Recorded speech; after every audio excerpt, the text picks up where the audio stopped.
आइए दोस्तों, आज हम अगला पार्ट ऑफ स्पीच शुरू करते हैं। हम इंग्लिश में शब्द विभेद आपको बता रहे हैं कि शब्द कितने तरह के होते हैं, शब्दों की पहचान क्या क्या होती है, जिसमें हम नाउन, प्रोनाउन, एडजेक्टिव, वर्ब और एडवर्ब करा चुके हैं। आज हम अगला पोर्शन कराते हैं प्रपोजिशन। तो चलिए प्रपोजिशन के बारे में बताते हैं। प्रपोजिशन होता क्या है? आपने पढ़ा अब तक नाउन, प्रोनाउन। तो नाउन और प्रोनाउन का किसी वाक्य में संबंध उसी वाक्य में कोई दूसरा प्रोनाउन, नाउन या प्रोनाउन हो, उससे बताने में जो शब्द यूज होते हैं वो हमारे प्रपोजिशन कहलाते हैं। समझ में आई? दोबारा बताता हूँ। किसी वाक्य में नाउन या प्रोनाउन, चलो मैं लिख देता हूँ।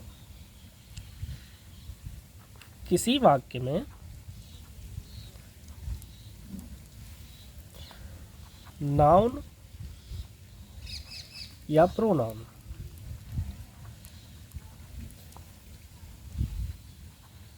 का संबंध नाउन या प्रोनाउन का संबंध वाक्य के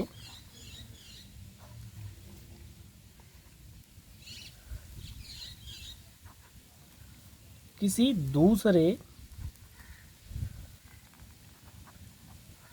नाउन या प्रोनाउन से बताने या कराने वाले शब्द प्रपोजिशन कहलाते हैं। अब हमारे किसी सेंटेंस में नाउन या प्रोनाउन है, उसी सेंटेंस में कोई दूसरा नाउन प्रोनाउन है, तो उन दोनों में जो संबंध बताएगा वो शब्द कहलाएगा हमारा प्रपोजिशन। कैसे बताएगा? अब एग्जाम्पल लेते हैं।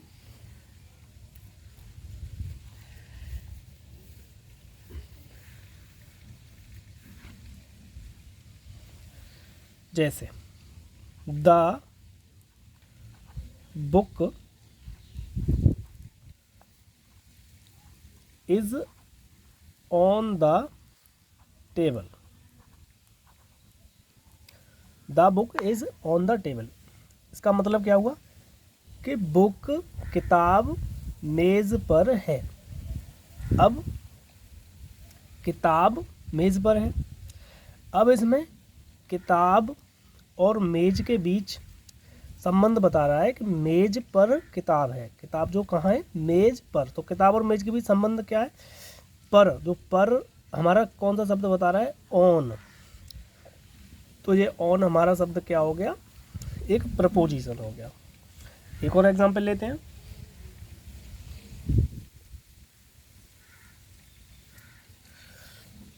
Boy jumping into the river। अब इसमें इसका मतलब क्या हुआ कि लड़का नदी में कूदता है, नदी में जंप लगाता है। अब लड़का है और नदी है। अब इन दोनों के बीच में क्या संबंध है? नदी में कूदना। ठीक है। अब हम लिखें बॉय जंपिंग रिवर।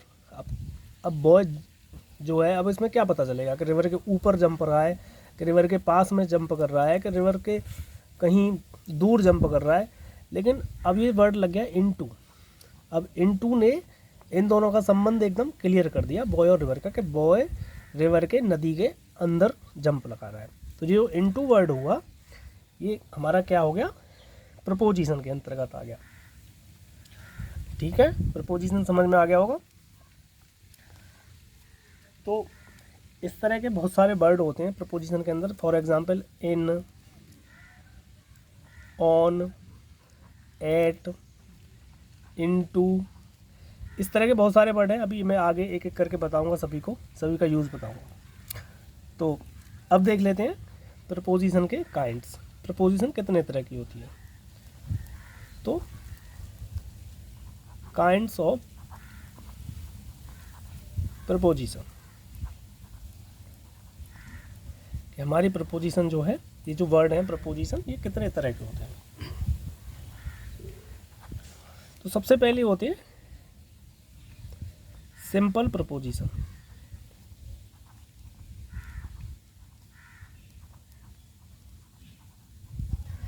इसको बोलते हैं हम सामान्य प्रपोजिशन। अच्छा, सिंपल प्रपोजिशन क्या होती हैं?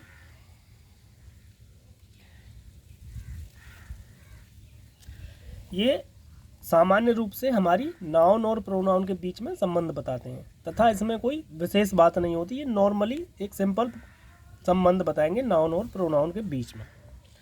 जैसे at, of, in,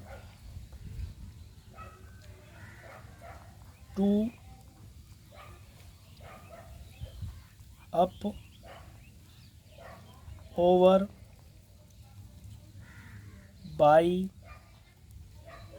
till, etcetera. इस तरह के जो शब्द होते हैं हमारे, ये सिंपल प्रपोजिशन के अंतर्गत आते हैं। अब एग्जाम्पल ले लेते हैं।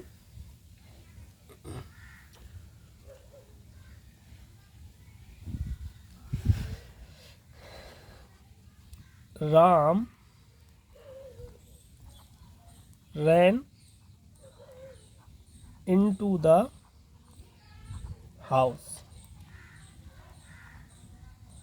अब मतलब क्या हुआ कि राम घर के अंदर भाग गया। तो जो इनटू का हुआ, ये क्या हुआ? हमारी सिंपल प्रपोजिशन हुई।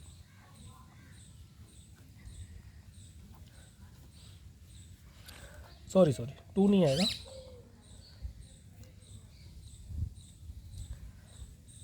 राम रैन इन द हाउस, लड़का घर में भाग गया। तो अब इसमें इन जो वर्ड यूज़ हुआ हमारा, ये क्या हुआ? घर के अंदर के लिए। तो इन हमारी प्रपोजिशन हो गई। ये एक सिंपल रिलेशन दिखा रही है राम का और घर का, कि वो घर में भाग गया। तो ये इन जो वर्ड आया हमारा सिंपल प्रपोजिशन के अंतर्गत आ गया। ठीक है। उसके बाद अगला पार्ट आता है प्रपोजिशन का, डबल प्रपोजिशन।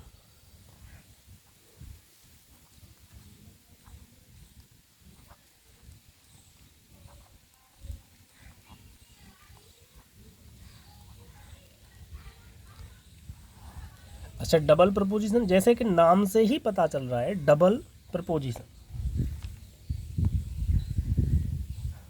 तो ये क्या होते हैं कि ये दो या दो से अधिक सिंपल प्रपोजिशन से मिलकर बनते हैं। ठीक है। ये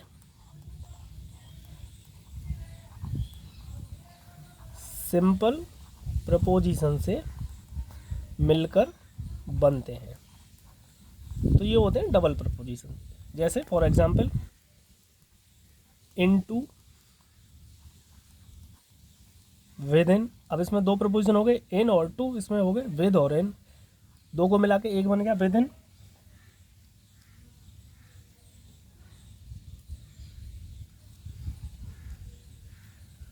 और इसी तरह से on to.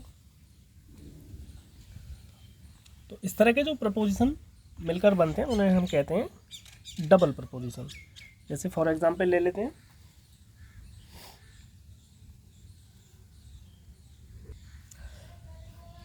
Boy jumping into the river. तो ये इनटू जो प्रपोजिशन हमारी यूज हुई थी नदी के अंदर के लिए, ये क्या थी? हमारी डबल प्रपोजिशन थी। ठीक है। एग्जाम्पल हम ऊपर दे चुके हैं, समझ में आ गया? ठीक है। उसके बाद आती है हमारा तीसरा पार्ट, कंपाउंड प्रपोजिशन।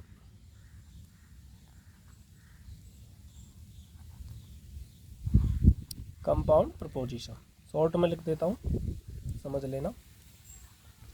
अच्छा, कंपाउंड प्रपोजिशन क्या होती है?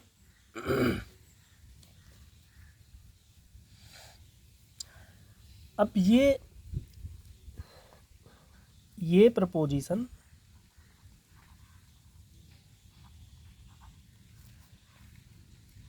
एडजेक्टिव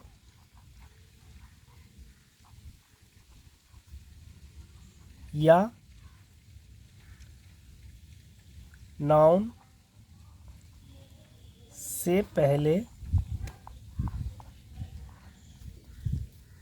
ए या बी कोई हमारे पास वर्ड होगा एडजेक्टिव या नाउन का, उससे पहले हम ए लगाएंगे या बी लगाएंगे। बी लगाने से बनता है। समझ में आ गया कंपाउंड प्रपोजिशन कैसे बनती हैं?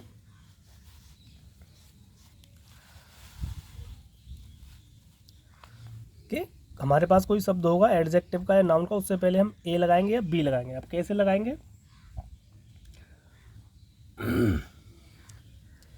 जैसे हम जानते हैं कि हाइंड माने छिपना होता है। अब इसके साथ हम बी लगाएंगे, बी प्लस हाइंड, तो इसको मिला के क्या बन जाएगा? बिहाइंड। ठीक है, बिहाइंड का मतलब होता है पीछे। इसी तरह से फोर होता है। अब हम इसके आगे क्या लगाएंगे? बाई लगाएंगे, बी लगाएंगे, तो ये क्या हो जाएगा? बिफोर। तो इस तरह से हमारी ये बनती हैं। जैसे on plus cross, on plus cross. Cross जानते हैं हम, क्रॉस बहुत अच्छी तरह आपको पता होगा क्रॉस कैसे कहते हैं। उससे पहले ऑन लगा और उससे पहले हमने ए लगा दिया, तो इन तीनों को मिला के क्या बन गया? ए क्रॉस।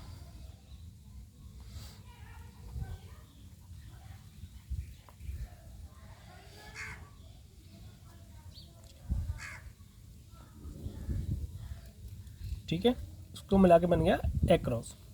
तो इस तरह हमारे बनते हैं कंपाउंड प्रपोजिशन। इनका एक एग्जाम्पल देख लेते हैं।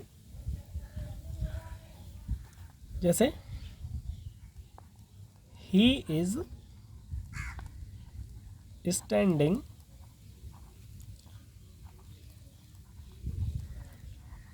बिहाइंड द वॉल, वह दीवार के पीछे खड़ा है। तो बिहाइंड जो यूज हुई पीछे के लिए यूज हुई, और बिहाइंड क्या हो गई? एक हमारी कंपाउंड प्रपोजिशन हो गई। ठीक है, उसके बाद हमारी अगली प्रपोजिशन आती है फ्रेज प्रपोजिशन। उसके बाद हमारा अगला पार्ट आता है प्रपोजिशन का, फ्रेजल प्रपोजिशन। फ्रेजल प्रपोजिशन क्या होता है? इसमें दो या दो से अधिक प्रपोजिशन मिलके एक वर्ड बनाती हैं जिसका के अर्थ उन प्रपोजिशन से बिल्कुल हटके होता है। ये प्रपोजिशन हमारी कहलाती है फ्रेजल प्रपोजिशन। जैसे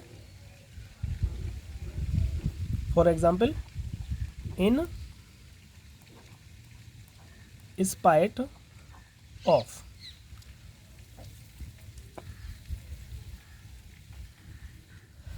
अब इसमें दो प्रपोजिशन और एक वर्ड मिलके बनी एक फ्रेजल प्रपोजिशन। अब इसका मतलब क्या हो गया?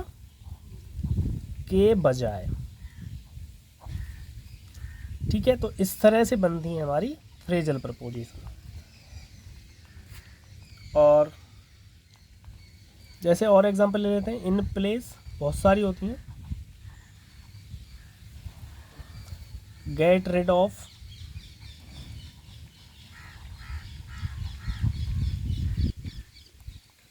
तो इस तरह की हमारी बनती है फ्रेजल प्रपोजिशन। ठीक है, तो ये हो गए हमारे प्रपोजिशन के प्रकार। अब इसके बाद मैं बताता हूँ आपको प्रपोजिशन के यूज। कुछ इंपॉर्टेंट यूज हैं जहाँ हम उन प्रपोजिशन को उस जगह पर ही रखेंगे। ये आपको आगे टेंस में और ट्रांसलेशन में बहुत काम आने वाला है। तो शुरू करते हैं प्रपोजिशन के यूज़। शुरू करते हैं यूज़ ऑफ प्रपोजिशंस। चलो, पहला रूल, एट का प्रयोग हमेशा निश्चित समय से पहले किया जाता है। अगर हमें कोई सेंटेंस में निश्चित समय दिया होगा तो वहाँ हम हमेशा एट का प्रयोग करेंगे। जैसे एट 6 o'clock, 6 बजे, 6 बजे का समय निश्चित होता है तो यहाँ हम एट का प्रयोग करेंगे। या एट 5 PM, 5 बजे के लिए हम एट का प्रयोग करेंगे। तो एट का प्रयोग हमेशा निश्चित समय से पहले किया जाता है। दूसरा नियम, ऑन का।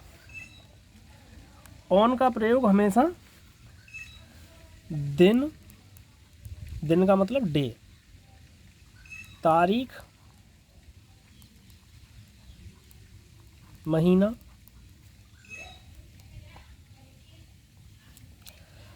या कोई अवसर हो तो इनसे पहले हमेशा ऑन का प्रयोग किया जाता है। जैसे ऑन मंडे,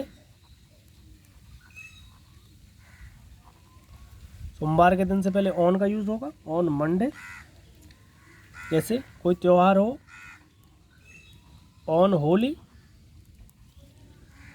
या ऑन 15 अगस्त। तो इस तरह से ऑन का यूज़ किया जाता है। अब चलते हैं अगले नियम पर, इनका प्रयोग। अच्छा, इनका प्रयोग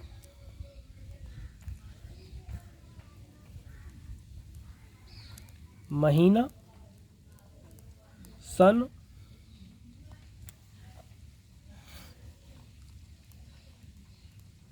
सुबह शाम,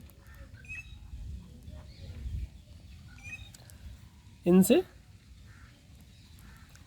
पहले किया जाता है। महीना हो, सन हो, सुबह हो, शाम हो, तो इससे पहले हम इनका प्रयोग करते हैं। जैसे इन जनवरी,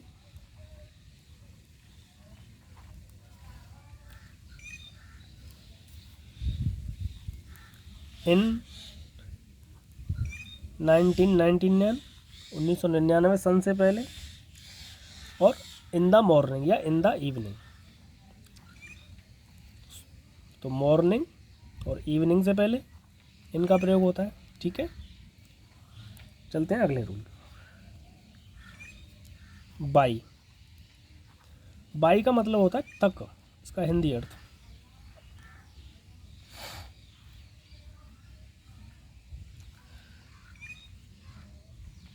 तक का मतलब अब समझते हो कि कहाँ तक। तो जैसे हम मान लें कि हम 10:30 बजे तक दिल्ली पहुंच जाएंगे, या 10:30 बजे तक हम कोई काम समाप्त कर लेंगे, तो वहाँ तक के लिए हम यूज़ करेंगे बाई का। जैसे बाई 10:30, 10:30 तक। ठीक है, या हम संडे तक वो काम कर लेंगे, या हम संडे तक वहाँ चले जाएंगे, तो इसलिए वहाँ तक के लिए यूज़ होगा बाई संडे। इस तरह से बाई का मतलब होता है तक। ठीक है, इसी तरह से बिफोर, बिफोर का मतलब होता है पूर्व, पूर्व का मतलब पहले। तो कोई काम जैसे यहाँ तक तो तक था, वह जब तक हम काम ख़त्म कर लेंगे, अब इससे पूर्व कर लेंगे, इससे पहले, तो लिखे यूज़ करेंगे हम बिफोर। जैसे हम कोई काम 10:30 से पहले कर लेंगे तो बिफोर 10:30, या संडे से पहले कर लेंगे तो बिफोर संडे। ठीक है, अब चलते हैं अगली। उसके बाद आते हैं इनटू। इनटू का प्रयोग होता है मैं के लिए, अंदर के लिए। लेकिन कब होता है ये अंदर के लिए? जब कोई वस्तु गतिशील हो, चलती हुई अवस्था में हम इनटू का प्रयोग करते हैं। जैसे Ram jumped into the river. अब राम ने नदी में छलांग लगा दी, तो उसने चलते हुए ही छलांग लगाई हुई, खड़े खड़े तो नहीं लगाई, या छलांग लगाते समय वो चलायमान होता है। जैसे the teacher came in to the class, तो टीचर क्लास के अंदर या क्लास में आए, तो क्लास में चलते हुए आएंगे, गतिशील अवस्था में आएंगे। तो जो चीज़ गतिशील होती है वहाँ अंदर या में के लिए हम इनटू का प्रयोग करते हैं। चलिए अगला, अपॉन।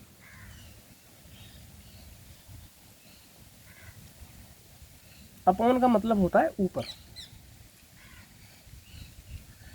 अब अपॉन का मतलब होता है ऊपर, लेकिन इसका प्रयोग भी हम कब करते हैं, जब कोई वस्तु व्यक्ति गतिशील हो, उसके लिए हम अपॉन का ऊपर यूज़ करेंगे। जैसे फॉर एग्जांपल लेते हैं कि the rat jumped upon the table, चूहे ने टेबल के ऊपर छलांग लगाई। तो टेबल के ऊपर के लिए चूहा ने छलांग लगाई, तो चूहा गतिशील अवस्था में है, तो उस अवस्था में हम टेबल के ऊपर के लिए अपॉन का यूज करेंगे। ठीक है, उसके बाद आता है विद।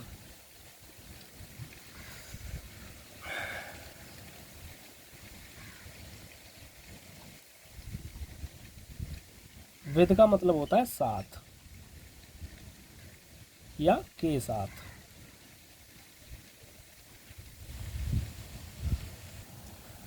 तो कोई दूसरा व्यक्ति आपके साथ हो तो उस कंडीशन में हम विद का प्रयोग करते हैं। जैसे he was talking with me, मतलब उसने मेरे साथ बात की, तो मेरे साथ के लिए क्या आ गया, हम विद का यूज करेंगे। तो विद का मतलब होता है साथ के साथ। उसके बाद अगली, आफ्टर। आफ्टर का मतलब होता है बाद में। ठीक है, आफ्टर का मतलब होता है बाद में। तो जैसे for example, we shall come after an hour, हम 1 घंटे के बाद आएंगे। लिख के बता दूं, we shall come after 1 hour, हम 1 घंटे के बाद आएंगे। तो के बाद के लिए हम यूज करते हैं आफ्टर का। चलिए अगली आते हैं, बिहाइंड। बिहाइंड का मतलब होता है पीछे। पीछे के लिए हम बिहाइंड यूज करें। जैसे ही सिट्स बिहाइंड मी, वह मेरे पीछे बैठा है, तो वह हम बिहाइंड का यूज करेंगे। ठीक है, चलते हैं नेक्स्ट।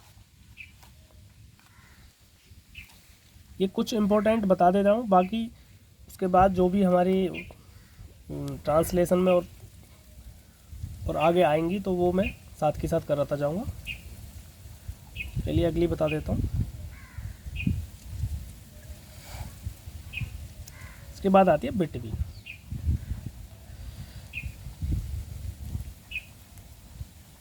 बिटवीन होती है और दूसरी होती है अमंग। बिटवीन और अमंग दोनों का ही मतलब सेम होता है। दोनों का मतलब होता है के बीच, लेकिन बिटवीन हमेशा दो लोग, दो वस्तुओं या दो लोगों या दो पर्सन के बीच, दो वस्तु या दो पर्सन, मतलब कुछ भी दो के बीच अगर हमें तुलना करनी हो तो हम बिटवीन का यूज़ करते हैं, और 2 से अधिक के लिए, 2 से अधिक व्यक्ति या वस्तुओं के लिए तुलना करनी हो तो हम अमंग का यूज़ करते हैं। मतलब दोनों का एक ही होता है के बीच। जैसे इसका मैं एग्जांपल बता देता हूँ। जैसे the Apple was divided between Ram and Shyam. मतलब क्या हुआ कि सेब को राम और श्याम के बीच बांट दिया। अब 2 लोग हैं राम और श्याम, तो हम क्या यूज़ करेंगे, बिटवीन। लेकिन अब यही सेंटेंस मैं दोबारा लिखता हूँ, the Apple was divided among 5 friend. अब क्या हुआ कि Apple was divided among 5 friends, कि सेब को हमने 5 दोस्तों में बांट दिया। अब अंदर देख लो, यहाँ हम बिटवीन का यूज़ नहीं करेंगे क्योंकि यहाँ 2 से ज़्यादा लोग हैं, 5 फ्रेंड हैं, और वहाँ राम और श्याम 2 थे, तो वहाँ हम बिटवीन का यूज़ करेंगे। ठीक है, बिटवीन और अमंग। तो ये कुछ इंपॉर्टेंट प्रपोजिशंस थी और प्रपोजिशंस का ओवरव्यू था जो आपकी समझ में आ गया होगा। बाकी जो डीप नॉलेज है वो आगे जैसे जैसे आएगी वो मैं बताता चलूँगा। फ़िलहाल मैं शब्द विभेद करा रहा हूँ, शब्दों की जानकारी, तो इसमें प्रपोजिशन में फ़िलहाल इतना ही। अब चलेंगे अगले टॉपिक की ओर। हाँ, तो अब मैं आपको कराऊंगा शब्द विभेद का अगला टॉपिक, संयोजक, कंजक्शन। कंजक्शन इंग्लिश में कौन सा वर्ड होता है, किसको कंजक्शन कहते हैं? तो ऐसा शब्द जो 2 या 2 से अधिक वाक्यों को जोड़ता हो, जो 2 या 2 से अधिक वाक्यों को या 2 या 2 से अधिक शब्दों को जोड़ता हो, ऐसा शब्द कहलाता है हमारा कंजक्शन या संयोजक। लिख दूं,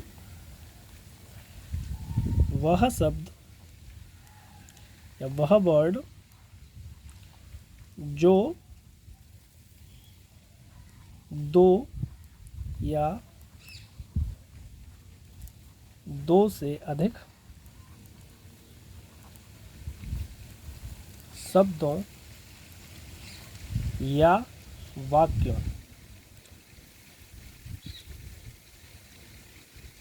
को जोड़ता है, कंजक्शन या संयोजक कहलाता है। अच्छा, अब ये 2 से वाक्यों को कैसे जोड़ते हैं और कौन से वर्ड होते हैं, चलिए एक एग्जाम्पल लेते हैं। जैसे कुछ शब्द हैं, and, as well as,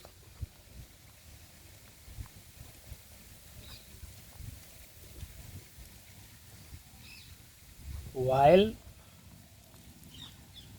before,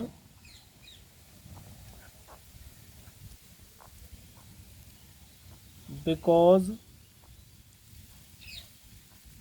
then। तो ये कुछ कंजक्शन वर्ड हैं, इस तरह के और भी हैं, ये कहलाते हैं हमारे कंजक्शन या संयोजक। अच्छा, ये कंजक्शन का काम कैसे करते हैं, चलिए अब मैं एग्जाम्पल से बताता हूँ।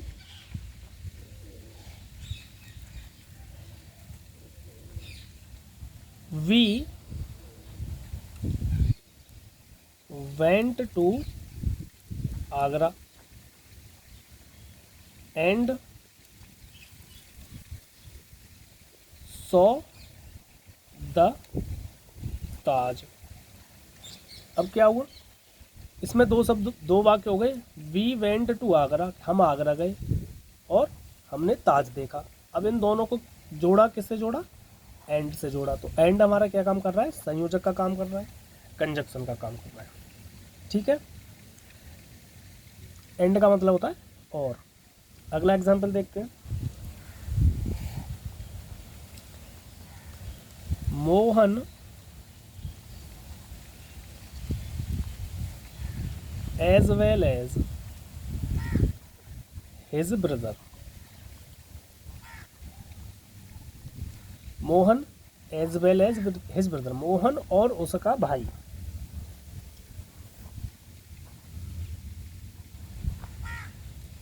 Pledge cricket. मोहन और उसका भाई क्रिकेट खेलते हैं। तो एज वेल एज का मतलब भी और होता है, लेकिन हमेशा याद रखें, अगर एंड से मोहन और हिज ब्रदर जुड़े होंगे तो हमेशा प्लूरल, बहुवचन क्रिया का यूज़ करते हैं, और एज वेल एज से जुड़े होते हैं तो हमेशा एक वचन क्रिया का यूज़ करते हैं। ये चीज़ें मैं वाक्य आएंगे, टेंस पढ़ाऊँगा जब भी बता दूंगा, लेकिन अब फिलहाल बता देता हूँ। चलिए और एग्जाम्पल देख लेते हैं।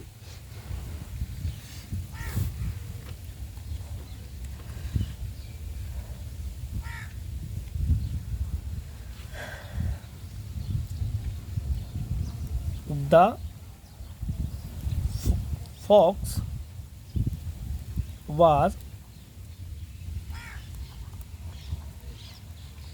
क्लेवरर, फॉक्स वाज क्लेवरर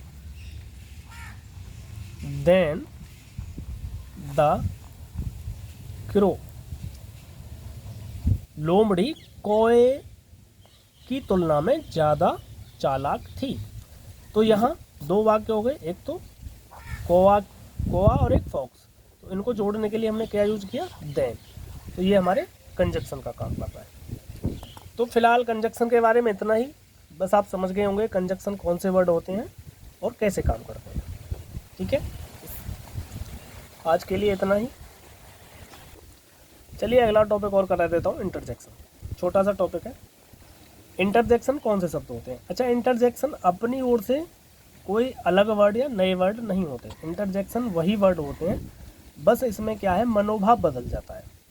मनोभाव कैसे बदलता है, चलो मैं बता देता हूँ। जैसे जॉय, खुशी के लिए हम इंटरजेक्शन यूज करते हैं, अचानक हंसते हैं, हा हा हा। इंटरजेक्शन के बाद हमेशा ये एक्सक्लेमेटरी साइन बोलते हैं इसको, ये लगाया जाता है, हुर्रा। हमेशा इन वर्डों के पीछे एक्सक्लेमेटरी साइन जरूर लगेगा। ये हम खुशी में बोलते हैं, तो ये खुशी वाले इंटरजेक्शन वर्ड हो गए। अब ग्रीफ, दुख में कौन से वर्ड यूज करते हैं? आह, ऐसे चोट लग जाए। अलास, दुख हो। ओह, तो इस तरह के वर्ड यूज करते हैं हम ग्रीफ में, दुखी में। ये हमारे इंटरजेक्शन वर्ड होते हैं। और आश्चर्य में, अगर हमको कोई सरप्राइज हुआ,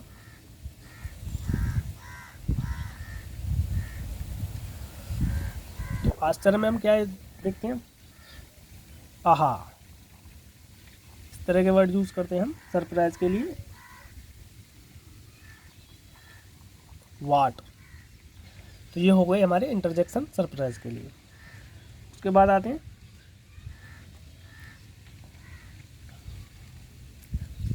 अप्रूवल के लिए।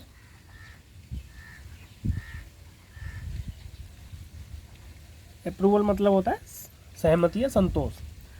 तो इसके लिए क्या होता है, वेल डन। सुना होगा, वेल डन, वेल डन। तो ये हमारे अप्रूवल या सहमति के लिए वर्ड यूज होते हैं। तो इस तरह के ये थे इंटरजेक्शन वर्ड। इंटरजेक्शन कुछ नए वर्ड नहीं होते, बस वही वर्ड होते हैं, वो उसमें बस हमारा जो मनोभाव है वो थोड़ा चेंज हो जाता है, और उनके पीछे हम एक एक्सक्लेमेटरी साइन लगाते हैं। बस ये होते हैं हमारे इंटरजेक्शन वर्ड।